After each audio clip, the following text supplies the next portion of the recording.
ప్రజల కోసం ప్రాణాలను పణంగా పెట్టి రాజకీయ యుద్ధంలో వీర భయంకరంగా శత్రువుని చీల్చి చెండాడి పోరాడి గెలిచిన యోధుడు పోరాట వీరుడు శ్రీ కొణిదెల పవన్ కళ్యాణ్. ఏపీ ఎలక్షన్ 2024 ముఖ చిత్రంపై ఇంతగా ప్రకాశిస్తున్న పేరు పిఠాపురం గడ్డ పవన్ కళ్యాణ్ అడ్డా. ప్రతి తెలుగువాడి నోట ఇదే నినాదం. ఏమిటి కారణం? 10 సంవత్సరాల సుదీర్ఘ రాజకీయ ప్రయాణంలో ఎక్కడా స్వార్థం లేదు, అవినీతి లేదు, అహంకారం లేదు. ఎంతసేపు ప్రజల పట్ల ప్రేమ ఉంది. వారి కోసం ఏదో చేయాలనే తపన తప్ప తన కోసం కాదు. ఎన్నోసార్లు నిరూపించుకున్న నిస్వార్థపరుడు.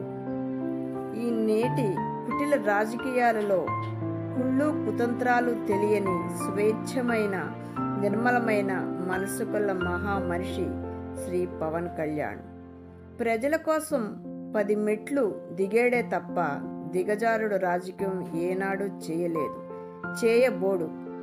ప్రజలను గెలిపించడం కోసం ఓట్లు చీలనివ్వను అనే మాట కోసం తనని ఎంత నీచంగా హేయంగా దూషణలు చేసినా తొణకక బెణకగా ఇచ్చిన మాటకు కట్టుబడి చివరి వరకు పోరాడిన ధీరుడు శ్రీ పవన్ కళ్యాణ్.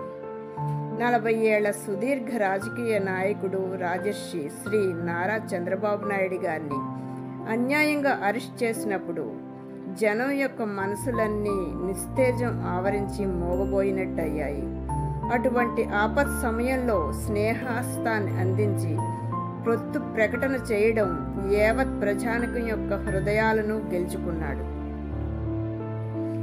పొత్తు ప్రకటన ఇరు పార్టీ శ్రేణుల్లో ఉత్సాహం నిండింది. విజయం వైపు పయనం అప్పుడే మొదలయ్యింది. ప్రజలను గెలిపించాలంటే ఎక్కడ నెగ్గాలో కాదు, ఎక్కడ తగ్గాలో కూడా తెలిసిన వ్యక్తి. రాజకీయ పండితుల ఊహలను కూడా అందనటువంటి రాజకీయ చతురతను ప్రదర్శించి చక్కటి విజయాన్ని అందుకోబోతున్న యోధ శ్రీ పవన్ కళ్యాణ్. Hats of.